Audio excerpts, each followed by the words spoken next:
समझती हूँ कि ये मेरे लिए खुशकिस्मती की बात है कि मैं आप सबके बीच में यहाँ पे आ सकी है, बल्कि आपकी जो लाइफ है उसको भी दर्शाती है। इसमें सिर्फ आपकी काबिलियत नहीं देखी जाती है, बल्कि बहुत सारी चीज़ें हैं जो इस एग्ज़ाम के दौरान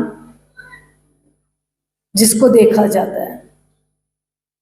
एजुकेशन सेक्टर की अगर बात करें तो मैं समझती हूँ कि जितना आजकल हम लोग हर दिन सीखते हैं और हर दिन एक नई चीज़ें जो हैं जो हमें सीखने को मिलती हैं। यहाँ पे बहुत तजुर्बेकार हमारे भाई जिन्होंने यहाँ काफ़ी हद तक इस पे रोशनी डाली है, और मैं समझती हूँ कि आज बच्चों में जितनी काबिलियत है, जितना टैलेंट है, जितना वो आगे बढ़ते हैं, लेकिन उस सब में जो मेन है वो हमारे टीचर्स हैं, जिनका एक अहम रोल है। और जब वो रोल निभाते हैं तभी ये पोजीशन तक पहुंचते हैं, तभी पोजीशन हासिल करते हैं। और मैं यही कहूँगी कि जो जो बच्चे एग्ज़ाम के लिए आते हैं, एग्ज़ाम देते हैं और उसके बाद जो भी पोजीशन लाते हैं, वो तो उनको तो मुबारकबाद देना चाहिए, लेकिन जो किसी भी वजह से पीछे रह जाते हैं, नहीं आगे आ पाते हैं, उन सबको भी हमें मुबारकबाद देना चाहिए। ताकि सबसे बड़ी बात यह है कि वो एग्ज़ाम तक पहुँचे, उन्होंने कोशिश की है, लेकिन अगर किसी भी वजह से वो पीछे रहे, मैं उनको अपनी तरफ से यही कहूँगी कि अगली बार फिर ट्राई करें। और मुझे उम्मीद है कि वो भी इसी तरह पोजीशन हासिल करेंगे जिस तरह आज यहाँ पे हमने कई पोजीशन होल्डर्स देखे हैं। जम्मू कश्मीर में बहुत टैलेंट है बच्चों में, इसमें कोई दो राय नहीं है।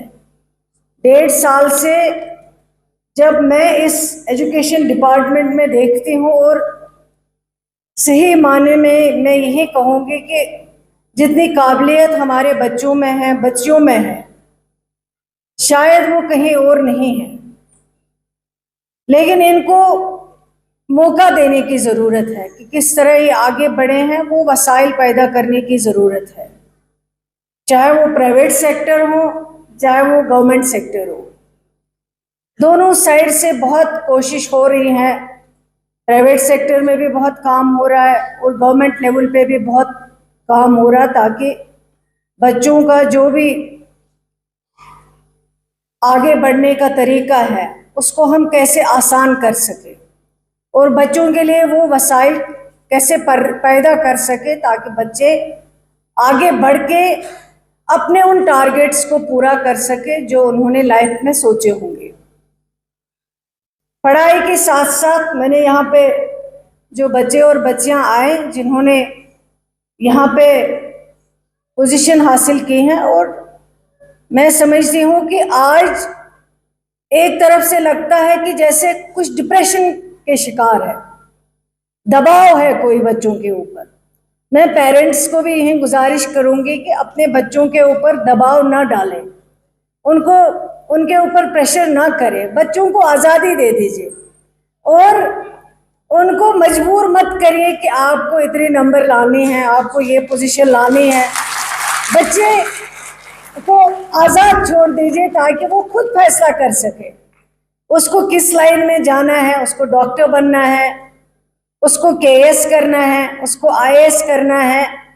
वो उसको इतनी आज़ादी दे दीजिए ताकि वो आराम से अपनी लाइन को चुन सके, अपने फैसले खुद कर सके। क्योंकि आज पेरेंट्स जो हैं वो बच्चों के ऊपर बहुत दबाव डालते हैं, और कभी कभार उस दबाव की वजह से बच्चे डिप्रेशन में चले जाते हैं। जो उनकी काबिलियत है वो आगे नहीं आ पाती हैं, बल्कि परेशान हो जाते हैं। आजकल पढ़ाई के साथ साथ एक दौड़ लगी रहती है, हर चाहता है कि पेरेंट कि मेरा बच्चा जो है वो ज़्यादा से ज़्यादा नंबर हासिल करे। ये सही बात है, इसमें कोई गलत चीज़ नहीं है।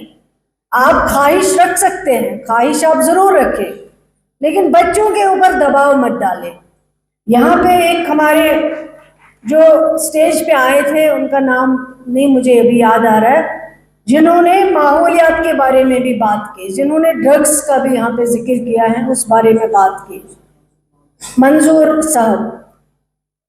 एक टाइम होता था जब कश्मीर में इतनी गर्मी नहीं पड़ती थी, फैन तक का इस्तेमाल नहीं करते थे हम लोग। मुझे आज भी याद है जब लोग हम पढ़ते थे, मुश्किल ही से गांव में हम कभी कभार फैन लगाते थे मकानों में, जरूरत नहीं पड़ती थी। लेकिन आज दूर दराज इलाकों में भी एसी का इस्तेमाल करना पड़ता है।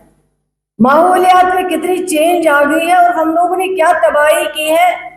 पहले हमारी दौड़ है, खासकर कश्मीर में मैं कहूंगी, कि बड़े बड़े मकान बनाना, और उन बड़े बड़े मकानों के लिए इतनी दौड़ लगी रहती है, उसके लिए जितना भी दरख्त काटने पड़े वो हम काटने में कोई कसर नहीं छोड़ते हैं। मेरे ख्याल से इस चीज पे हमें कोशिश करनी चाहिए, मेहनत करनी चाहिए।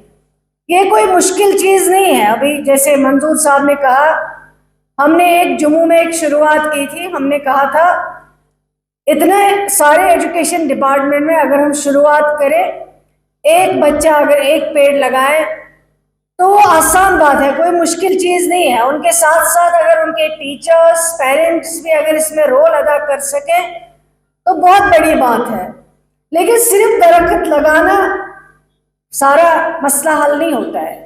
उस दरख्त की रिस्पॉन्सिबिलिटी लेनी, उस दरख्त की देखभाल किस तरह करनी है, जैसे हम अपने बच्चों की देखभाल करते हैं, इसी तरह उस प्लांट की भी देखभाल करनी है, ताकि 6 महीने में इसको क्या क्या जरूरत है, पानी कब देना होगा, फर्टिलाइजर कब जरूरत है, उसके अलावा तभी हम इसको पेड़ को जो है सही तरीके से ये कह सकते हैं कि हमने एक दरख्त लगाया और उस दरख्त को जो है हमने उस मकसद के लिए लगाया जो मकसद हमने पूरा कर दिया।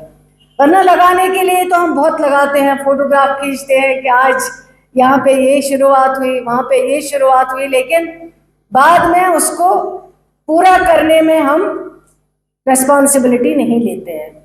इसी तरह एक वबा जो है वो जम्मू कश्मीर में तो कभी बच्चे माँ बाप के सामने सिगरेट तक नहीं पीते थे, जब हम होते थे कि इतना डर होता था माँ बाप का, टीचर्स का।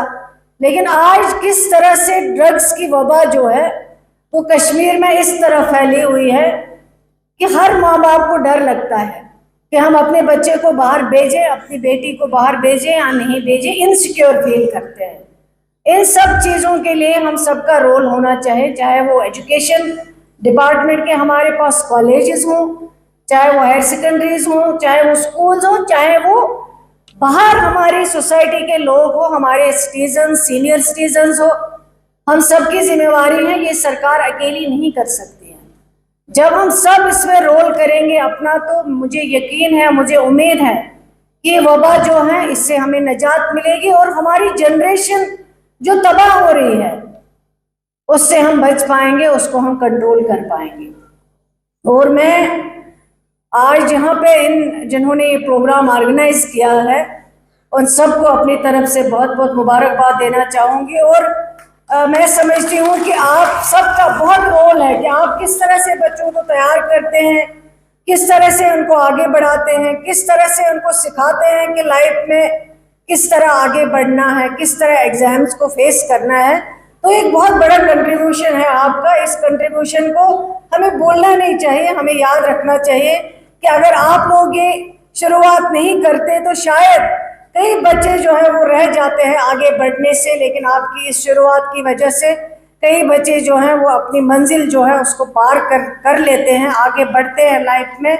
मैं एक बार फिर आप सबको अपनी तरफ से बहुत बहुत मुबारकबाद देना चाहूँगी और एक बार फिर आप सबका बहुत बहुत शुक्रिया अदा करूँगी कि मुझे यहाँ पे मौका दिया है आने का और इतने खूबसूरत प्यारे प्यारे बच्चों से मिलने का मौका दिया है जो बहुत काबिल हैं, बहुत ज़हीन हैं। और मैं यही उम्मीद रखूँगी कि आइंदा भी इस तरह के प्रोग्राम आप करेंगे ताकि उनमें भी हम मिल सके, बैठ सके, क्योंकि ये वक्त इस वक्त ऐसा था कि बैठ बैठ के यहाँ नींद आ रही थी सबको, बच्चों को भी, और जो हम यहाँ भी बैठे हुए थे हमें भी लगता था कि शायद काफ़ी देर से ये बच्चे भी बैठे हुए थक गए हैं। तो इसलिए मैं चाहती थी कि जल्दी से इस प्रोग्राम को ख़त्म किया जाए। एक बार फिर आप सबका बहुत बहुत शुक्रिया। Thank you.